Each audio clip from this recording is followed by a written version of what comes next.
Good morning, good afternoon, good evening, depending on where you are joining us in the world.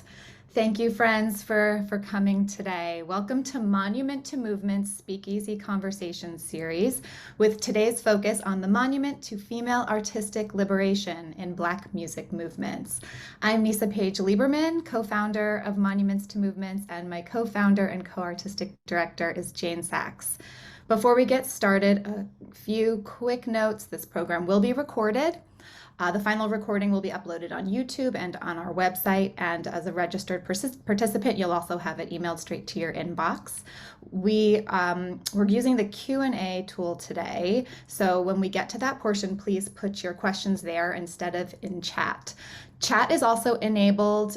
Please feel free to introduce yourself there, and we'll be using chat to pop in links for further reading and information for topics that we reference throughout the program.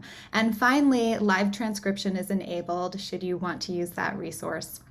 If this is your introduction to Monuments to Movements, M2M is an international organization that envisions, develops, and commissions public artwork that monumentalizes movement making and collective action. We offer a new vision and an evolving process that is not just inclusive of the world's diversity, but also paradigm shifting, feminist, and centered in restorative justice. We believe monuments should elevate collective action, not hero worship, and we do this work through an intersectional feminist framework. We are a small but mighty staff, including Marcela Andrade and Aarya, Malik, and Kelsey Bogdan is with us today, who runs all of our virtual programs. We are also joined by an expansive international group of movement builders who you can find on our website.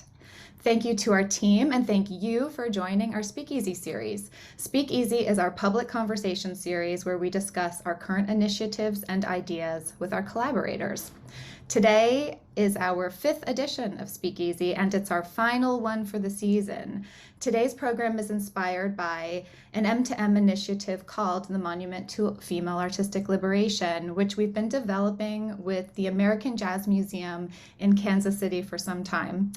Today we've brought together influential cultural leaders, scholars, artists, musicians, all of their hyphens. They do so many things in a conversation about the creative work of Black female identifying expansive thinkers who influence, shape, and impact Black music movements. Today we'll consider figures who lived and worked ahead of their time, or as is suggested later in the program, maybe they were actually right on time, and who have catalyzed and liberated the next generation of music and movement makers. We are so excited today to be joined by M2M think tank members, Rashida Phillips, the executive director of the American Jazz Museum in Kansas City and also a jazz vocalist, and by Tricia Rose, professor at Brown University and author of Black Noise, Rap Music, and Black Culture in Contemporary America. We are graced virtually with video contributions by ethnomusicologist Dina Bennett and composer and musician Toshi Reagon. So I am going to do very brief introductions to Rashida Phillips and Tricia Rose, and then they are each going to give a brief presentation to help kick off our conversation together today. Rashida Phillips joined the American Jazz Museum as executive director in January 2020, leading strategic re-envisioning and revitalization of the 25-year signature institution. Previously, Phillips was in Chicago in impactful positions at the Old Town School of Folk Music, Associated Colleges of the Midwest, Chicago Arts Partnerships in Education, and the Chicago Children's Museum. She also helped launch the National Jazz Museum in Harlem, co-produced Harlem Song at the White House, programmed Chicago area jazz and humanities festivals, developed arts integration research and curriculum models for school, and supported justice-centered work of youth and community. Phillips is also a jazz vocalist with an MA in jazz history and research from Rutgers University and with a BA in English minoring in African American studies from Oberlin College. Her career reflects a commitment to the intersection of arts, culture, community, and education. And now Tricia Rose. A native New Yorker, Tricia Rose graduated from Yale University and then earned her PhD in American Studies from Brown University.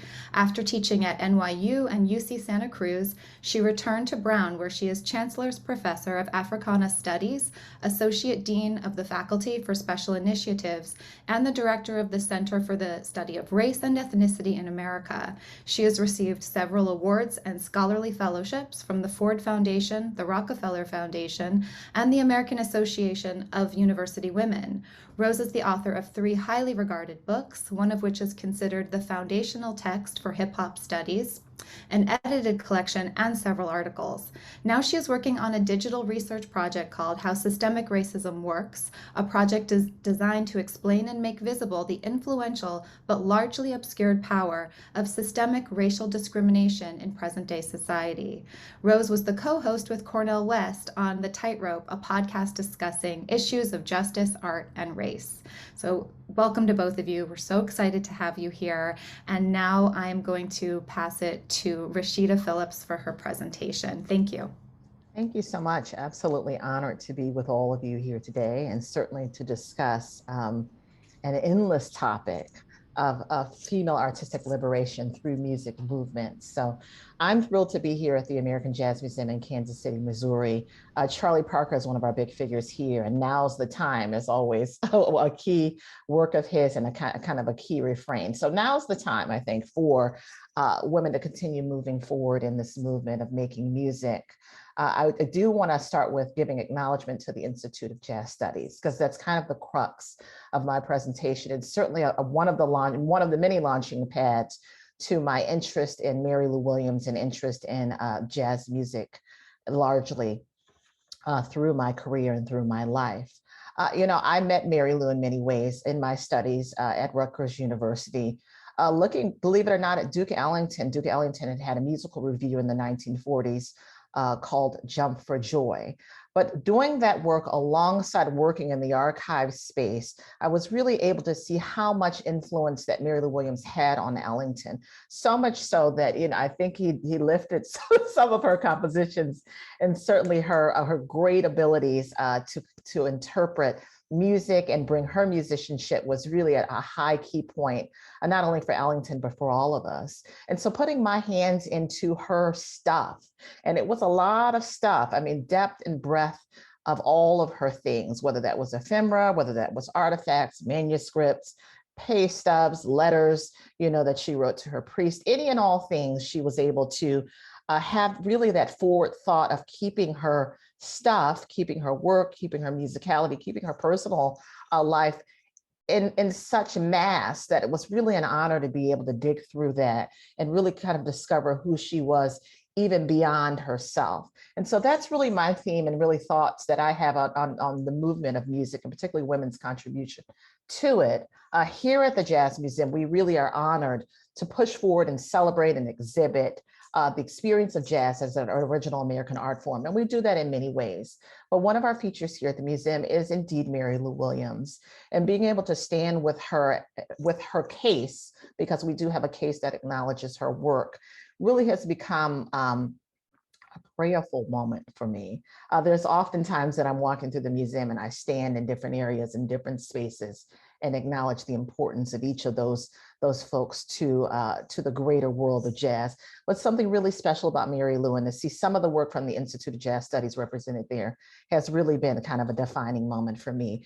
Marylou Williams she's a huge inspiration to the project that we're working on with Monuments to Movements. Immediately, I was thinking of a place where we women, where folks who identify in sort of the female realm and girls really want to honor and explore their stories through musical expressions. So often I come to a moment where I'm humming to myself or singing out loud in the shower, and I consistently revisit this song of Marylou Williams called What's Your Story, Morning Glory? What's your story, morning glory? What makes you look so blue? The way that you've been acting, said I don't know what to do, but I love you, sure as 1 and 1 make 2. What's your story, morning glory? I know that I'll be there when you need me. Tell me you love me too.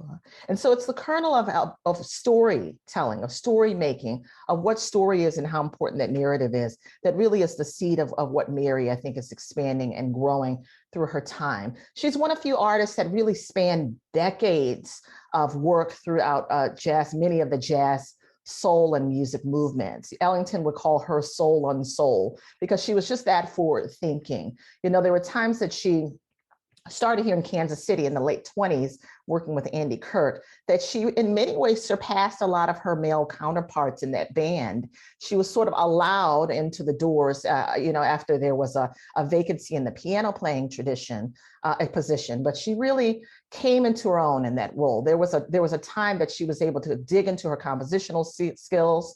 There was a time that she was able to expand her musical prodigy playing that she had always had, even as a youngster. And there was a time that she would become the premier piano player, not only in town, but the premier arranger for folks like Benny Goodman, for folks like Ellington, to come and utilize her arrangements for their big bands. But what's important about Marylou is that she was always ahead.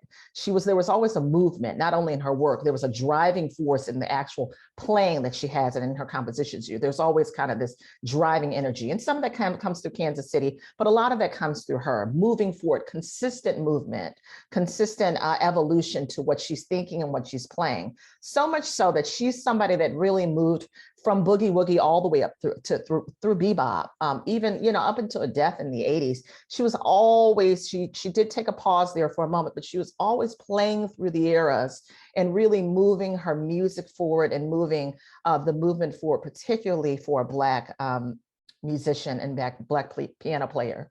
And so for me to reflect upon her stamp on the music, and for me to think about modern day women and folks who really move forward in those traditions, I've had a few moments of pause and celebration. One is another hometown hero of ours, who is Pam Watson, who I was able to really have a wonderful interview with, gosh, I guess about a month ago. She's Bobby Watson's wife, but more important, she actually wrote some compositions for Watson, for his bands, and also she wrote some well-known jazz compositions that many folks don't always put with her with Art Blakey and the Jazz Messengers. And so there's a woman, in terms of her work, she always recognized herself as a pollinator of sorts. She too is a composer. She too is a vocalist.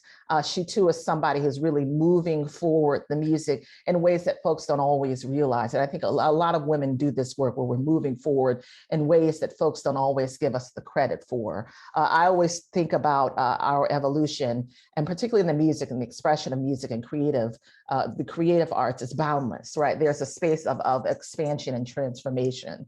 And folks like Marylou and folks like Pam Watson are pushing that forward. Newer people that I think of in this vein, Janelle Monae is another hometown hero. Born just across the way on the Kansas side. Janelle was really someone else who was able to create these narratives and these expansions and really otherworldly spaces where we are able to reflect and review upon ourselves, but stretch ourselves. There's a time where Janelle was able to kind of create these magical worlds. And I think a lot of times about Afrofuturism now in those spaces where places like Octavia Butler and other folks are moving in this Afrofuturist surrealist world where they're stretching themselves beyond our confines of what we see as reality today. Janelle Monae is another one of those people that really moves forward and really looks at identity, looks at grounding ourselves, evolution as being really important, and moving from the past and not necessarily copying it, but moving it forward into a future of Janelle's creation. Another one I had a great pleasure to experience live just last week with my daughters that are 14 and a 16-year-old is Her. And Her is really becoming popular in R&B music and soul music, but really can't be limited, quite honestly, to just that. Her's acronym actually stands for Having Everything Revealed. And so this is a really interesting artist who is able to come in and be mentored by artists like Alicia Keys, but even in the namesake of what she's chosen as Having Everything Revealed, there's a recognition of that evolution and that narrative that moves forward through time, and really a vulnerability, but a strength to be able to look at how her work evolves and how her work resonates in a really positive way for a lot of young women. My daughters really look to her to be not only just kind of a role model in the music and how that's moved forward, but also look to her in being vulnerable. There's a vulnerable period that we're in, not only just because of the pandemic we've just moved through, but a lot of the younger generations are really in these spaces where they're dealing with either mental stressors or they're dealing with coming of age. And an artist like her, I think, takes on a lot of the ideals and a lot of the sort of the stuff that Marylou had inside of her, where she's moving this music and this expression forward and being really raw with it and really standing right alongside a lot of even the male counterparts. Her was just on the Grammys with Lenny Kravitz, really holding her own on their guitar, really jamming out with him and having an experience that was revolutionary and evolutionary at the same time.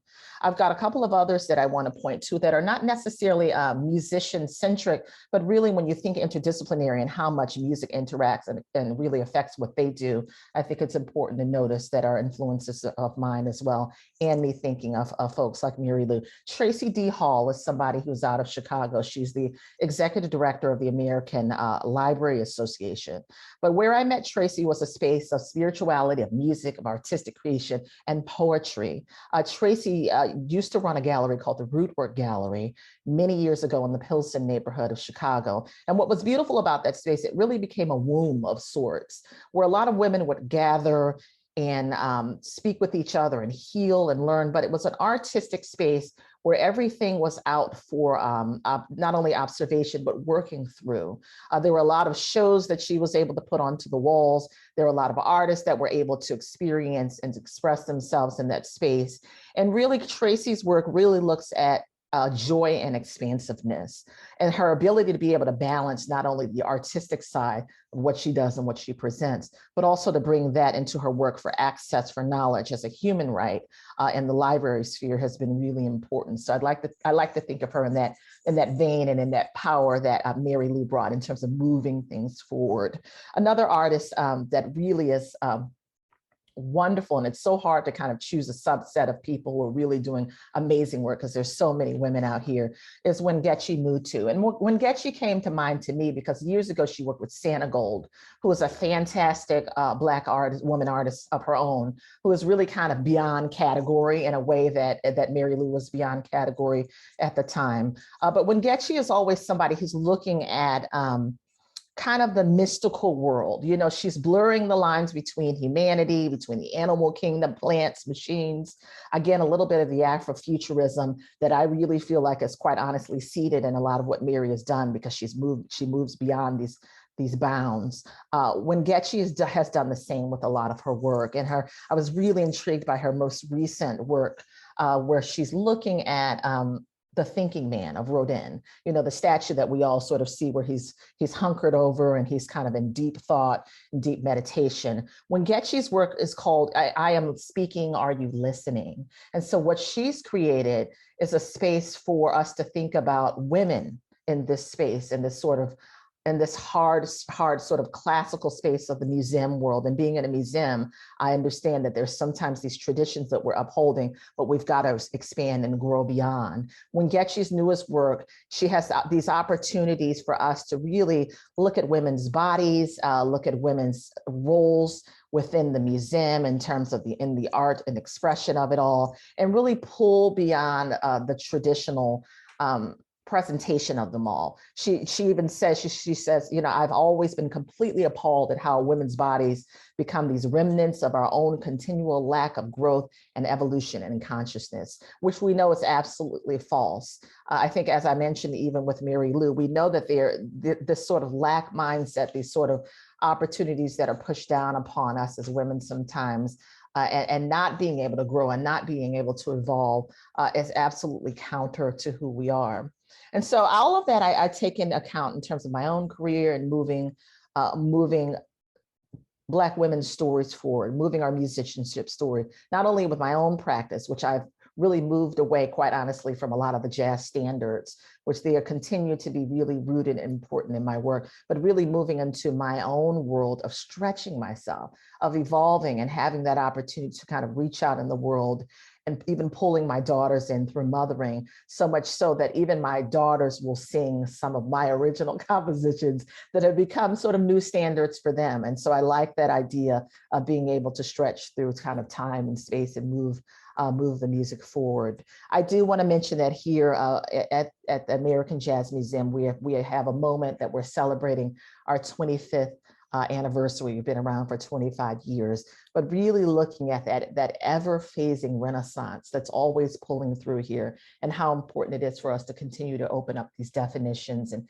really acknowledge the work of a lot of those torchbearers like Marylou that came in the past, but there are newer people here. Lisa Henry is a wonderful vocalist here in town who moves the music forward. Pam Watson, as I mentioned. And so these opportunities to really work with young people, to work with other generations, to continue to move the music so that it's not locked in a box. And in a way, you know, being in the museum world, we want to take those moments to discover, and those prayerful moments, as I mentioned, in front of these spaces with the ephemera, with the beautiful works of those before us, but that it continues to live on.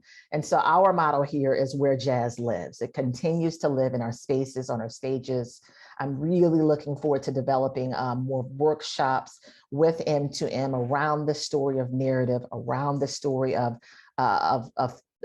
female really liberation and discovery, and the ability to be able to transmute that, to translate that, to transition and transform it will be so important. And we have so many young people in town and so many younger generations interested in stretching out these music forms, you know, like her, like folks even younger than her, who really look to folks like Marylou, who started these movements and these spaces in order to push it forward. So I'm really looking forward to much more growth in the work with Monuments to Movement and just continue to expand the art form. Thank you so much for that, Rashida. Whew, that was a history lesson. I so love that. I love the connections of, you know, past amazing talent to present, and from those we know to those who we may not know, right? Who are not in your hometown, and sort of keeping our connections to all those layers of creativity, you know, because you know, there's so much separation in the ways we think about who's well known and who's famous, you know, in commercial mainstream culture, that we really are often encouraged to lose sight of all of the kinds of women that you're referring to there. So that was really, I really appreciated that. Thank you so much. Thank you. I want to sort of try to answer a question I've been wondering about myself, and try to answer it in the context of Black women's creativity, particularly in music. And one is sort of, you know, what is the role of the artist, right? Like what are the roles? There obviously is more than one. You know, what is the purpose? Why do we need artists so much? And one of the things that I think is a sort of core purpose, value, you know, insight is the way in which an artist startles us. And when I say startle, I don't mean shock. I absolutely don't mean shock. And I'll come back to that if I can remember to come back to that. But I mean startle. And what do I mean by startle? To draw our attention suddenly, right? To shake us from our expectations, right? Because when you're startled, something happened that you weren't expecting. And that surprise, that discomfort for the moment, it's not you're not made hysterical, you're just startled. What it does is sort of stop you in your tracks for a moment, right? It makes you stop and wonder, wait, what's actually happening? And that moment is extremely important, because obviously that means there's a level of creativity that has been sort of exhibited that you weren't prepared for, right? They did something that you both, you know, had some expectations for, but they moved beyond that. But this moment of being startled is, to some people's minds, a first step for activation, right? You can't just act in a completely urgent and powerful way without a certain kind of impetus, right? With something that is pushing you outside of your comfort zone. And so when I think about the notion of movements as a political formation, but also as a sense of what gets you to move, what gets you to engage, it dovetails very well for me with what I think is important about the artist. So when I say startle there, again, I don't just mean, bring fear or shock. I mean, sort of surprising juxtapositions, right? I mean, Coltrane did this all the time. Marylou Williams did it all the time.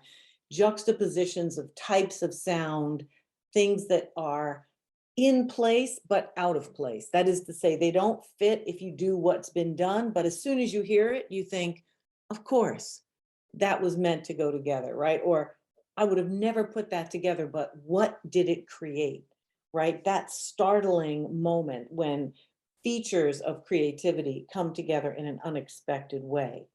But it's also about, as you pointed out, Rashida, about telling the truth, about telling stories, about being startling people with a certain kind of truthfulness and authenticity of place. When you're truly yourself, it doesn't matter if you're really talented or just everyday talent, you sing at home alone, or you write and compose for millions.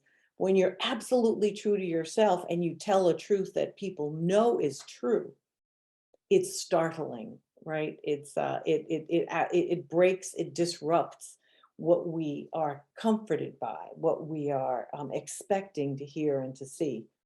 And for Black women in particular, I think this gift of being able to, of the artistic gift to be able to startle, I think Black women have been incredibly important, because we've stood at a ridiculous kind of intersection between racial expectations, gendered and sexual expectations, that we cannot ever fit everybody's hopes and dreams, right? So we're always in the business of startling people.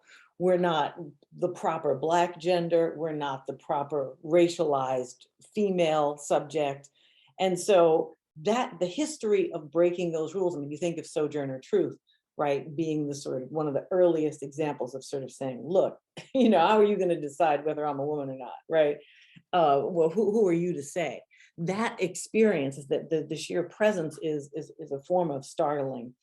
But what it also has meant is that it's been a very ripe place for commercialization, right? To turn the genius and individual creativity of this gift into a product. And I just want to, and of course, it isn't only Black women who are dealing with that by any means, but I just want to drill down on that in particular, which is to say that when you think about any of the artists that have been mentioned thus far, they have to manage, particularly the younger ones living today, they have to manage a machinery of commercialization that is designed to take that moment of genius that startles and turn it into a commercial repetition of shock. And that is to say, I'm going to titillate and shock you, right? And that I'm going to keep doing that. I'm going to perform this over and over again. And the industry is going to require that I become more and more extreme in order to shock. Because of course, when you're designing to shock people, it's like any other addiction. You have to take more and more and more shock, right, in order to get the same effect. So it becomes more and more extreme, but it's not more disruptive. It's not startling. It's not it's not a step in activation. It's actually a step in production of comfort and romanticization, because we're comforted by that repetition. We're comforted by that idea that what we know commercially to be true is going to be given to us again and again and again. So one of the things I want to encourage people who are listening and participating in this, and those who might be listening later, is to listen to artists, especially Black women artists, live in small venues, right? When there are no cameras, when they are closer to being able to articulate that truth that doesn't require a performance for the purposes of either shock or comfort or romanticization. Because there have been many a times when I've heard someone live, I think of Janelle Monae. I happened to hear in a very unusual circumstance. And not a big stage, not a big production at, some huge Coliseum, but a small environment.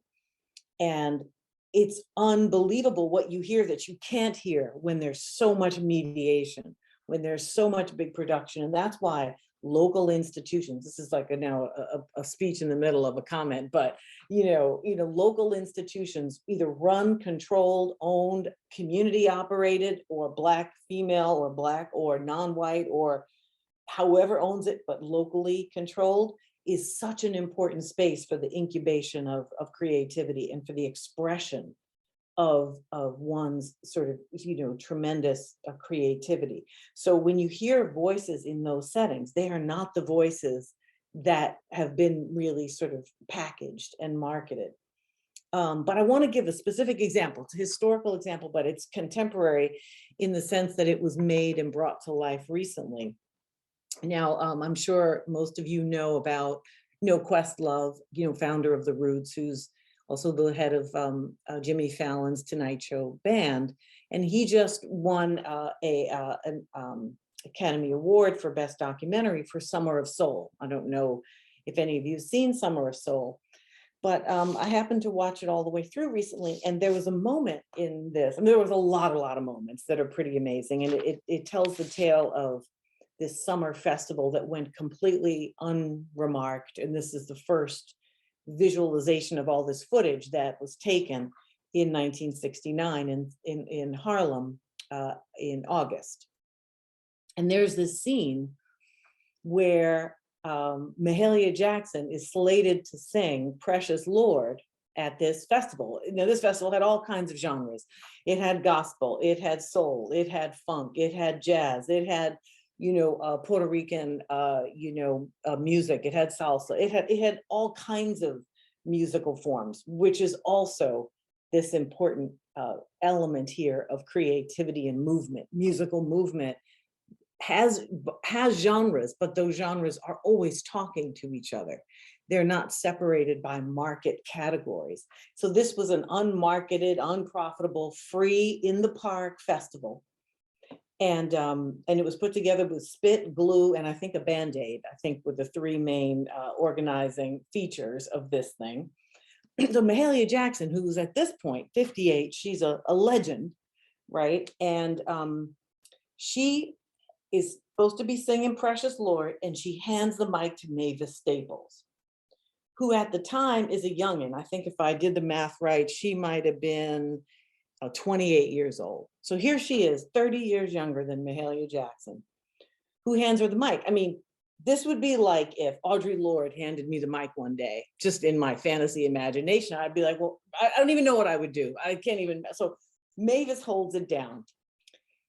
Now, Mahalia, Mavis does an amazing job, but then she hands it back to Mahalia because it's Mahalia's song. And Mahalia lets out this sound that I can't even explain. I don't have any words for it. It was so startling to me. I had been watching it all along. I was in the moment. It was, I don't know how she did it. She captured everything that needed to be captured in this sound that she maintained.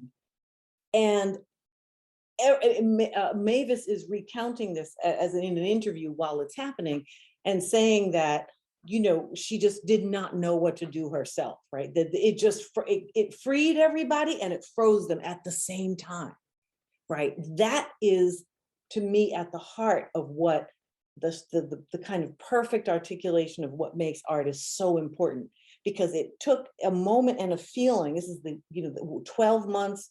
I mean, it's just, I'm not sure exactly how many months, but maybe under 12 months since Martin King was assassinated, right? It was a whole string of assassinations that had happened, and she captured just the pain, the sorrow, the intensity, the focus, the anger, the sense of future. But she did it partly by handing the mic to the younger person first, right? She didn't hog the mic. She didn't decide she could only be the one who could sing this.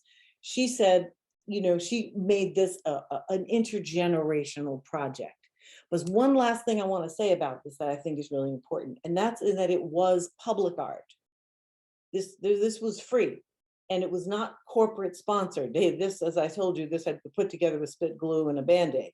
And so what you were able to see here is what all of these artists who we would now see as sort of commercial legends, Stevie Wonder, Sly and the Family Stone, so on and so forth, Mahalia, the Staples singers, right? That these are people who, in retrospect, we might misunderstand as commercial figures, but who were always being disruptive, who were startling us. Nina Simone also completely fits this description.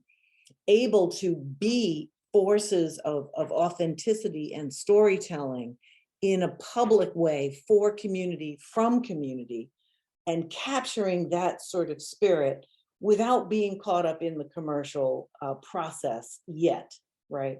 So I really, that moment I think is so powerful in the way that it speaks to this inheritance, really, that we have, which is where you took us as well, Rashida, you know, a kind of inheritance of creativity and possibility and a capacity, a belief that sound, a belief that creation, a belief that what you can make can both represent where people are at a certain moment, capture it in a certain way, and also startle people from their moment of perhaps frozenness, complacency, of fear, worry, loss, and move them into action. And that is a legacy that Black women have been absolutely critical for. And I'll say one last thing, and then when I definitely want to answer and talk with other, you know, members of the group and participation.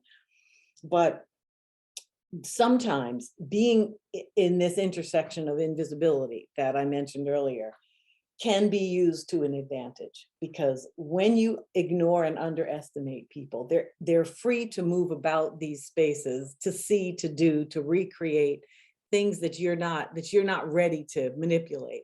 So it allows for a lot more time of flourishing. So sometimes being ignored, sometimes being dismissed gives you the room and space to create what Mahalia gave us that day. I'm going to stop here, and I look forward to more conversation.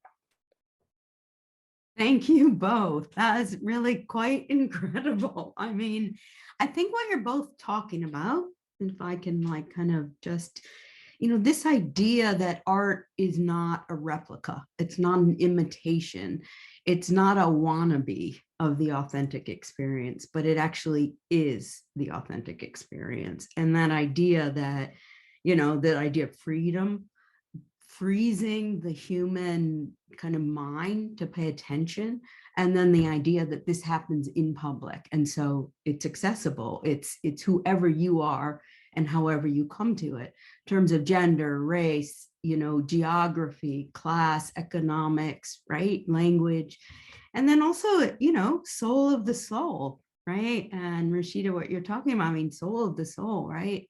And having everything revealed, right? You know, because it is a rawness. And that is something why people consider art and culture dangerous, right? Is because it cracks open those systems. It doesn't abide by those rules. And often it is way ahead of society and government and policy and advocacy, right? And I also think the power of invisibility, right? You know, I think it's also what I call kind of queer systems, right? You know, you're not functioning by the predominant systems. And so in some ways, they don't judge you by those same things. In some ways, there's a loss because you don't get kind of the accolades in the same way.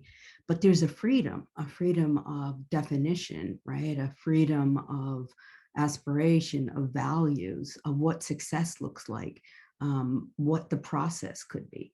So I'm just, without getting into the questions yet, but you two are really quite incredible in what you've already brought. I want to just introduce Dr. Dina Bennett and Toshi Reagon, as they've offered videos really engaging these kind of questions.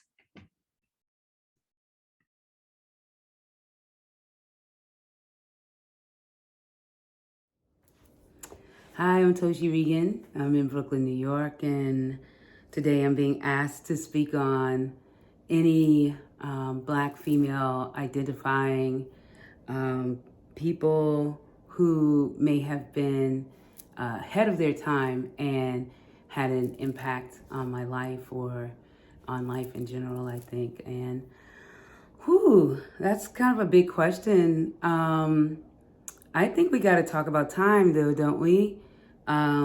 Because what does that mean ahead of time? When I was starting out in the business, I got a big record contract. And when I got this contract, the technology had already shifted. People weren't buying vinyl anymore. It had shifted to CDs. But my entire contract was based on vinyl. And some of you might be like, what does that mean, Toshi? But what it means is that, vinyl could do 30 something minutes and CDs could do like 60 minutes. And so all the rates of like how you would make money and collect your royalties were based on 30 something minutes. And then it was just cut across the actual 40 or 50 or 60 minutes of music that you actually put on a CD. And then they would say in the future, like if there's any other technology by which to release music, then we will still pay you not what we are paying you today, but like a third of it or something. So no matter what, there is no way that you would ever get paid what you originally contracted for, and what you originally contracted for was not good. And I think that what we're really saying is who arrived right on time, who arrived with the right now ideas and the looking to the future ideas that we all like are maybe sometimes vibrating inside of ourselves but don't know. So I just want to raise up my hands and say grandmas, Beatrice, Wise Johnson, Grandma Viola Reagan, all of my aunties and all of my people who have to navigate in a world of oppression that makes sure that the original foundation of existence can hold as much as possible and then speed up all the transportation for themselves. And a country that's built on slavery and genocide, that's horrific. So that means that every time you innovate outside of those boundaries, you are right on time. You are trying to get rid of something that is not for the time that you're in and not for the person and not that you are. And not only that, it never was, because it is wrong to capture people, steal them from their homes and transport them somewhere and make them work for nothing for hundreds of years.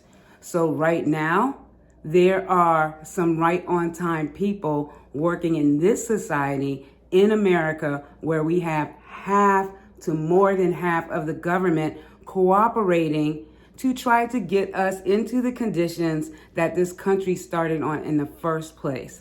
So I'm not going to call all of these names that I know. You see these people standing right beside you. And I just want to big up Black trans women who, in the uprising of the Black Lives Matter movement post George Floyd murder by police, Black trans women were right down the street from my house, thousands dressed in white, saying our movement is not going to work without us.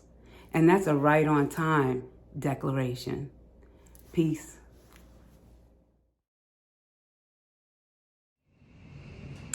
My name is Dina Bennett, and I'm the Director of Collections and Curatorial Affairs at the American Jazz Museum in Kansas City. And it's been really interesting working in African American music museums that are monuments that capture the history, the experience of a people, that pay homage to their accomplishments, and also inform the public about a certain type of music and how it has created joy, it has created healing, it has created empowerment in communities and in the world. So I'd like to start by saying that in terms of Black female identifying individuals who have been ahead of their time and how that has impacted me, well, that has impacted me through my major professor at Indiana University, Dr. Portia Maltsby, who is a renowned ethnomusicologist who studies Black popular music. When I went to Indiana University, Dr. Maltsby was assigned to me as my major professor. And she understood my need for wanting to work in the museum, for wanting to work with the lived experience of the people and a cultural expression called music. So she facilitated my coursework, and all of my coursework was focused on becoming this ethnomusicologist who becomes the specialist in the museum. And to date, I have worked in 3 African American museums: the American Jazz Museum, the B.B. King Museum and Delta Interpretive Center, and I was the founding curatorial director for the National Museum of African American Music, which opened last year in Nashville. You see, as an ethnomusicologist, I specialize in African American music culture, and I've honed my expertise in telling the story of African American music and its various genres through my curatorial work in music museums, all the while building monuments. With years of experience in exhibit design, I bring a strong understanding of storytelling and the importance of establishing the historical and social context for interpretation. So Dr. Maltsby has helped shape my work. She's helped liberate possibilities for generations to come. Many of us who have gone through Indiana University and have had her as a professor have excelled in various arenas. She has created the Archive of African American Music, which sits on the campus of Indiana University, and that is also a monument. And so I'm happy to say that I have been influenced, I have been impacted by the best. And it is my honor to continue this work and to make a difference for generations to come. Thank you. Thank you both. Really, Dina Bennett really was talking about, kind of what brought her to cultural expression called music, which I think is a really interesting way to talk about it. And that it's centered on storytelling, and also about the sites of museums as monuments and archives as monuments, and the idea of building individual monuments by honoring legacies, but also working towards the future. And I think Toshi really talks so powerfully about people being right on time and what that means, right? That, there are people who arrive in our lives individually as well as in society that are right on time. And, she really considers her mother, her grandmother, her aunts, really thinking about that they were right on time because they were navigating an oppressive society and it coming through it as innovators, right? And that idea that, you are right on time if you can do that. I think also really talking about dismantling oppression and white supremacy, and really that people practice that every day are people who are right on time. And obviously Black trans individuals who really took to the street in white and really, post George Floyd, really saying, listen, there is no movement without us, right? It was right on time. You can't liberate Black lives without having us be part of that population. And this idea of really movement builders, right? And so kind of like what I want to kind of launch into right away is how what actually is female identified Black creative liberation, especially in the context of an oppressive society and oppressive systems. I think it's about shape shifting. I was thinking about Tricia's example, a wonderful example of Mavis Staples taking the mic from Mahalia Jackson, and also sort of reminded of Aretha Franklin taking over that Pavarotti performance that has kind of become, in its own right, a sort of shape shifting performance. And I mentioned that because there's, in your analogy of startling, And I'm even thinking about, my mother sent me this beautiful picture of these lilacs exploding in front of her house this morning. It just reminds you of that, of how much that causes movement, right? The shape shifting, that moment of startleization, how that pushes forward, whether it's migration with, you know, a shot into the sky with the birds moving because of being startled, whether it's these moments where you take over a piece of expression, it morphs and it moves and it shifts. But I feel like Black women have always sort of have done the shape shifting exercise, where sometimes you see it, sometimes you don't. And there's not really a sleight of hand, but there are these consistent adjustments. There's this movability that we're always sort of moving through, pushing through, and navigating. Yeah, no, I think that sounds really true. You know, you have to be so flexible. You have to be able to be to see what's in front of you and respond to it with so much unexpected creativity, because it's so much more coming at you than's even visible.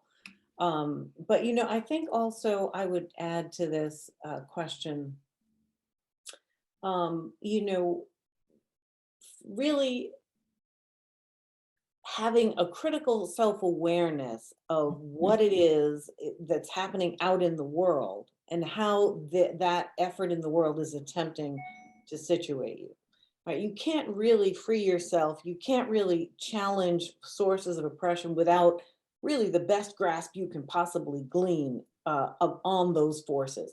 Because unlike, you know, very explicit grinding direct forms of oppression, right, where it's either genocide or close, a lot of what happens is oppression that happens with our consent.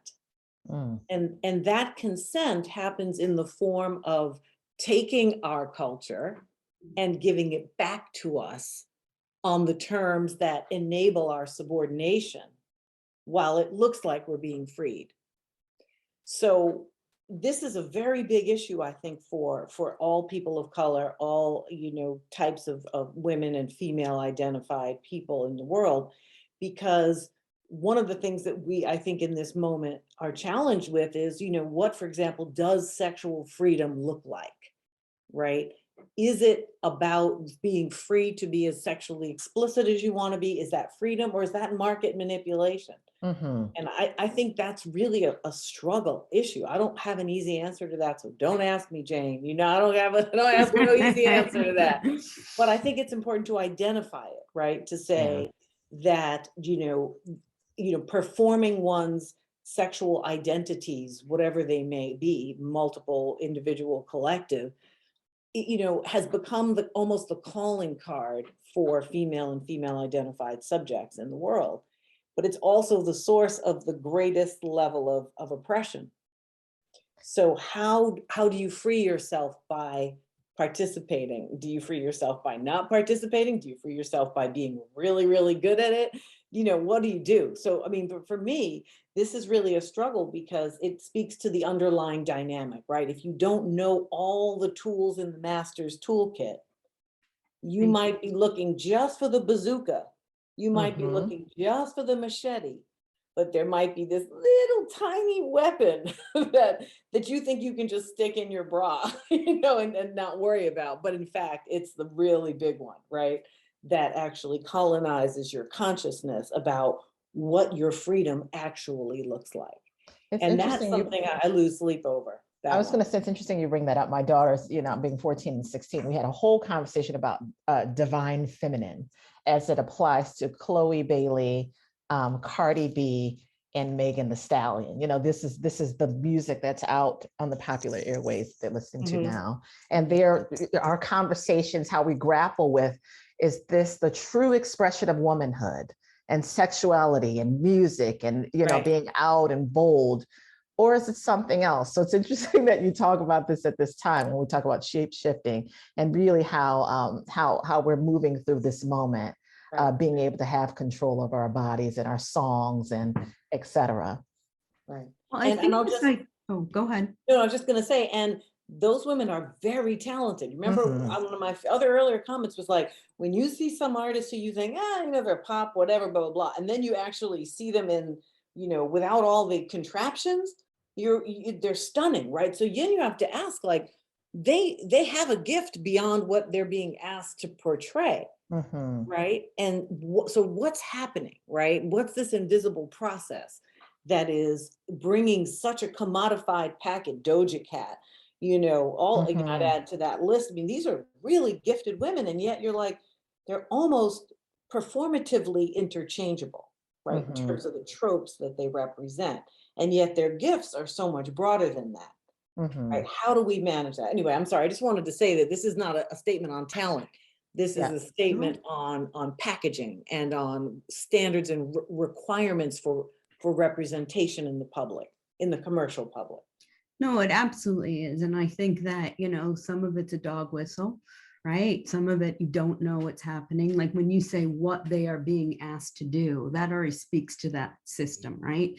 I always use this example of someone's like, oh, you know, how, Jane, you break out of these molds and you don't fit into categories. And I say, look, I wear mascara. I didn't come up with the idea of putting ink on my eyelashes, right? Like, we don't even know where it comes from. And then when we do, what do we do about it? So if we are free, what do we do with that freedom, right? Do we, you know, like you're saying, you know, sleight of hand, do we use it, you know, in a way that we think we're in control of it? Or do we dismantle it? Or do we do both, right? And who is doing that? And who is expected to do that? I think it's really central. And I think these words of this idea of, you know, female identified, you know, liberation, freedom, you know, these are the goals, right? These are the goals.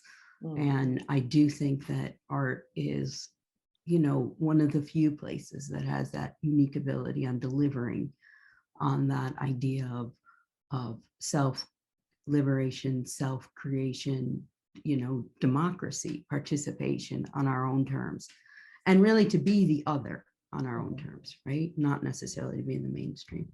I think Neysa is going to jump in with a question. Yeah, you know, Rashida, you know, you were talking about Marylou Williams, and you know, so Rashida and I moved from Chicago to Kansas City around the same time, and I think it was one of our very first conversations where we were talking about Marylou Williams, and I was thinking about public art and, you know, who's not represented here, what stories need to be monumentalized. And Rashida said, you know, well, lucky for you, I have shown up right on time because making a joke, but, you know, you were like, here you are sitting on my porch saying, well, I happen to be a leading expert in her work. You know, we're going to talk about Marylou Williams. And, you know, and that kind of, you know, led into this whole broader conversation about Marylou Williams. And so, you know, I have often wondered, especially hearing you talk about shape-shifting and hearing Tricia talk about how these artists and musicians are startling us. I wanted to hear Rashida about what it was like for you to be here, knowing so much about her and her history and the ways she did shapeshift here in Kansas City at this very pivotal time in her development as an artist, and how she may have been startling people. And we know she was startling people. Could you talk a little bit about that? Oh, absolutely. I think, as I mentioned, she, you know, when she came onto the scene, it was very male dominant. And you have, you know, Lester Young and Charlie Parker and Count Basie and all of the greats, Andy Kirk. These are wonderful, wonderful representation of sort of the roots of jazz, and particularly the Kansas City sound, which was an important sound to be developing at that time. So the idea of a woman really being central to that was really kind of not, it was not what was expected. You know, even her husband was a musician and he was kind of out and about traveling. And so she was sort of a side thought, I think, at the time, but her ability to literally jump up in the middle of the night during these all night jam sessions, crawl out the window of her apartment and just jump on the keyboard and jam into the night with any of these men there and kind of blow them out of the water. Her reputation was unmatched. And so really it was her musicianship and her boldness, because she was really very bold. I mean, when you really listen to her compositions, they're very different than her counterparts at that time. I mean, they're really going in a different direction, but they're undeniable. And so I think that, you know, as Tricia mentioned, there's an undeniability about this startling that when we set our foot into the room, right? When we step into that spotlight, when we take that moment, there's an undeniability about what Black women bring to a space, right? And that's the shape shifting that happens not only with the person, but the taking up of the space itself. And so Marylou Williams was really central to that shape and that space and that place shifting that was happening, especially here in Kansas City, and continued to do that or attempt to do it, I should say, even though she still ran up against a lot of difficulty with breaking into the business.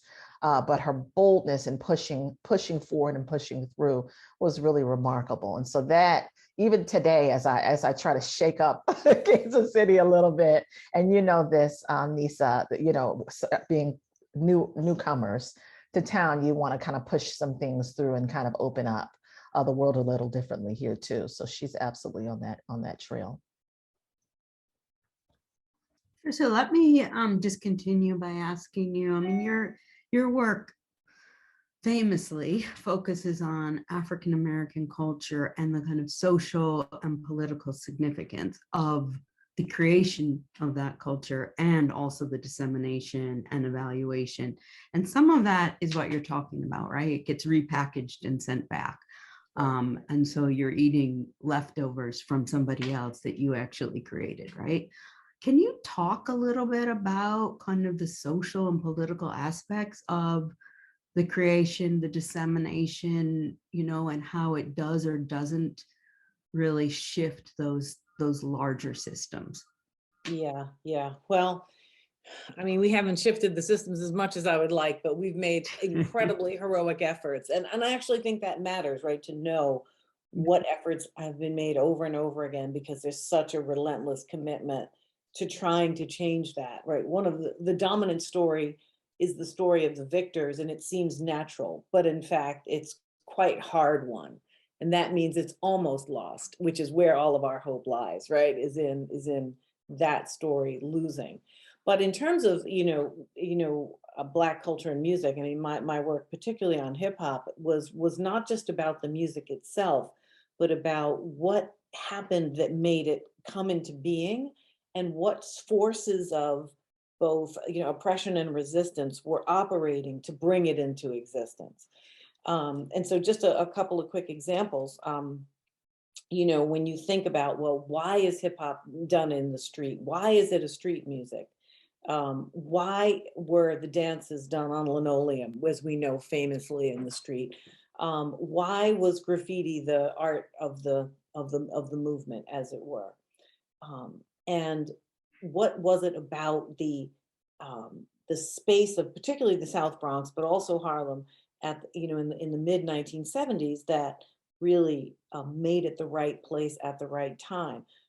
Well, all of the things that have to do with race in that moment, particularly for Black people, are in these early stages of hip hop. First of all, there's the destruction of Black physical community, the tearing down of buildings, the burning down of buildings for insurance payments, the closing of schools, the shutting of music programs. So, I mean, I was in New York at the time, and they shut down when New York went broke in '74. They just shut down the music programs. We had to turn our instruments in. I remember crying and just handing in my clarinet, like I was in the music talent class, and we just had to disband.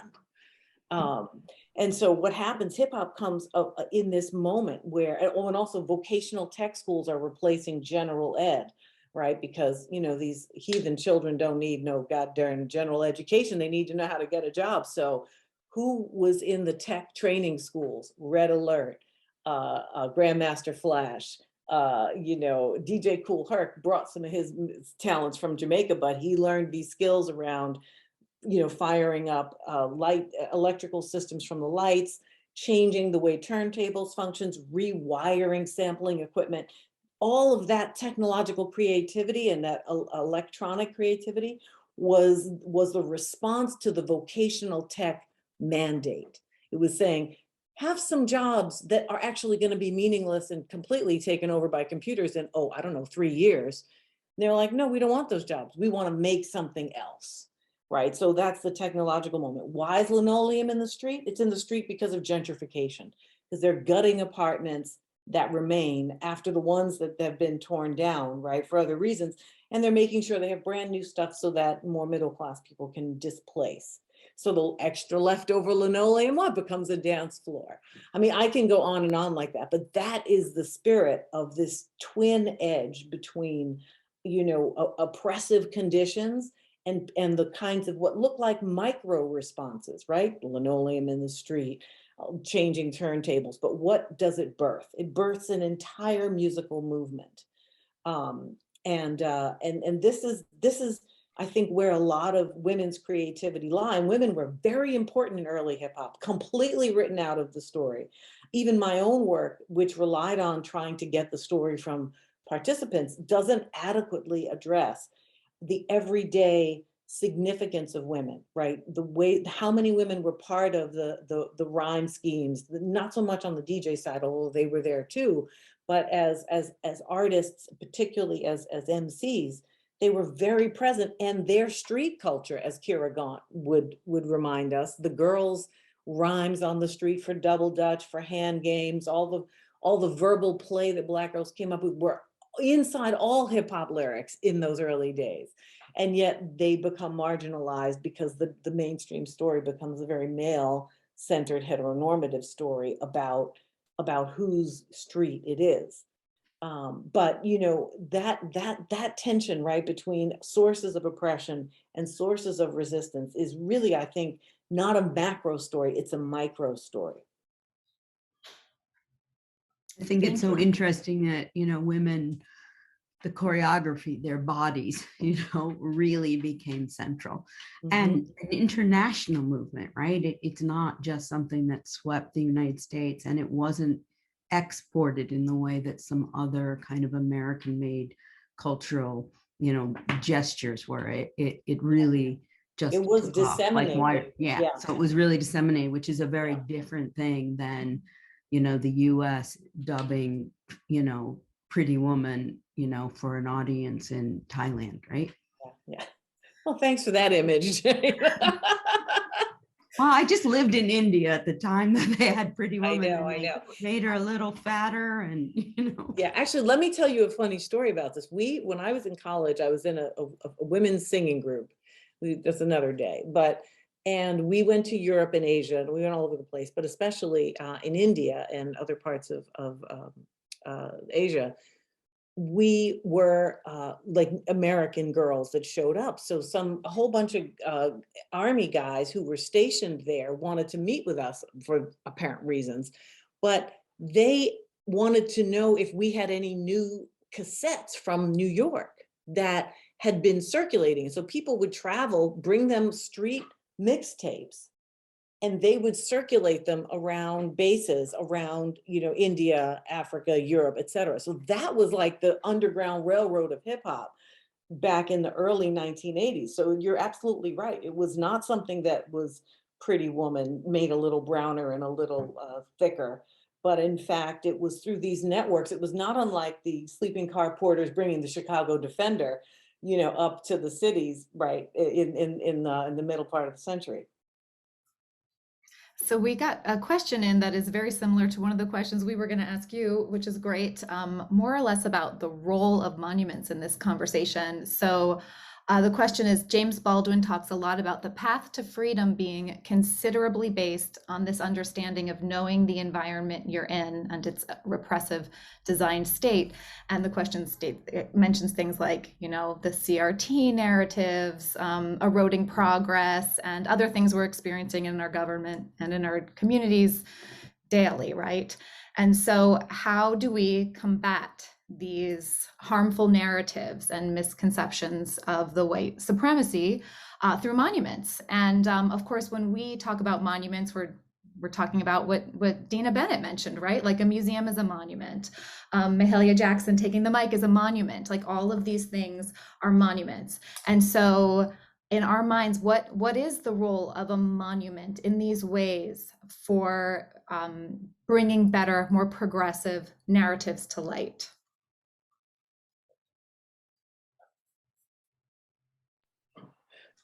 Go ahead, Rashida. You go ahead. Certainly taking ownership of our stories. We are putting together an exhibition here for our 25th anniversary, led by Dr. Bennett, basically on how we tell the story of jazz, how the American Jazz Museum tells the story. And it's important because we here in the 18th and Vine District, it's a historically Black neighborhood of Kansas City. And so it's important for us to provide the context, for us to tell the story, for us to give the images, for us to, put forward the recordings, et cetera. We are the ones that are leading the charge on how we tell it.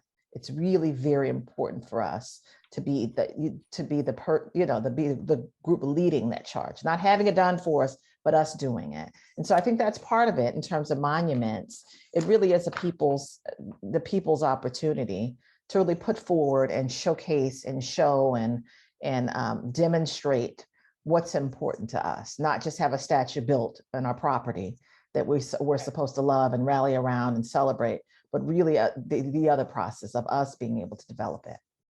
Right. Yeah, I mean, that's the critical piece is, who's telling the story, right? And how much of the story is being told around, the truth about what, in this case, Black people have faced. I would say, this is a really great question from Carlos. And I would say, I'd call it the 3 Ds. First thing is dissent.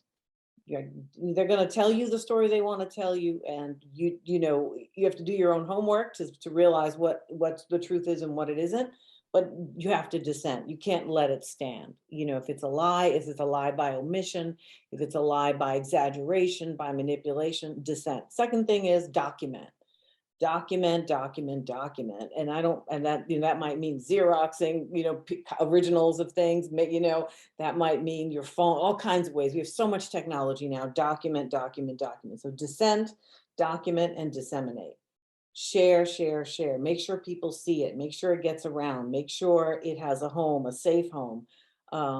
And the power of those practices over and over and over again can make unexpected changes. It isn't just that we had, social media outlets and we just had, iPhones and cameras that have changed social movements, but it's how people have imagined using them and the frequency with which they've created narratives that challenge these dominant narratives. So, that would be my very quick advice. Just, dissent, document, and disseminate. It's the toolbox I want to live by from here forward. It's so easy. I want to use it in all aspects of my life. Thank you for sharing that. I know. Sure. I would add with the disseminate to be dangerous, right? And to be dangerous. 4 Ds. I know. Is to not use the models, the shapes, the things that we're given, right? So when we talk about a monument, it doesn't have to be a statue at all. Actually, who came up with that and why is about power, right? And about systemic power. Yeah. So I think also what was so powerful about hip hop and is, but at that time it was out in the streets. Everybody saw it. And so it was dissenting by its nature. Mm-hmm. And it really was breaking that paradigm. So I just want to thank you too, because, we are going to have, installments of this conversation. This is so not finished. It really is the first of many. And it's been a great way to kind of end our winter spring series. And we will really come back and keep talking about these topics and the kinds of issues that really come up. We will start our series in September, in the fall again. And we invite everyone to join us. Also go to monumentstomovements.org, which is our website, and also look at all the materials that we've posted about these two fabulous humans, and Toshi and Dina. And I just want to thank you all for coming. And for being here and really putting aside this time and this Tuesday months ago, which is almost impossible to do. So I just want to ask everyone to keep these ideas in mind, to join the movement. It's really not just an organization, but it is a paradigm shifting movement, to support us with ideas and to really be part of the work. And I can't thank you two enough. Thank you. Thank And you. go 4Ds.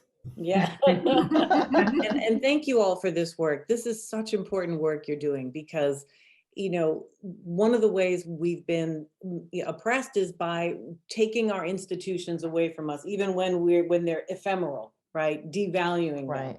And then literally dismantling them. And I'm sure Rashida knows this, but in a book called Root Shock by a brilliant social psychologist, Mindy Fullilove, she said that urban renewal destroyed 1,600 jazz clubs nationwide. Mhm. When you destroy 1,600 institutions, you are trying to kill an art form and destroy the creative genius of a people. What you're doing is rebuilding these places. They're physical places, they're emotional, they're psychological places. So we salute you. We really celebrate what you're trying to do. And I want everyone to support monuments to movements, however that can be. You know, it could be money, it could be social media, sharing some of these documents, disseminating, being dangerous, and the like. But anyway, thank you all so much for doing the work. Thank you. Thank Thank you. you. Okay. Thanks. Thank you. Bye. Bye. Bye, everyone.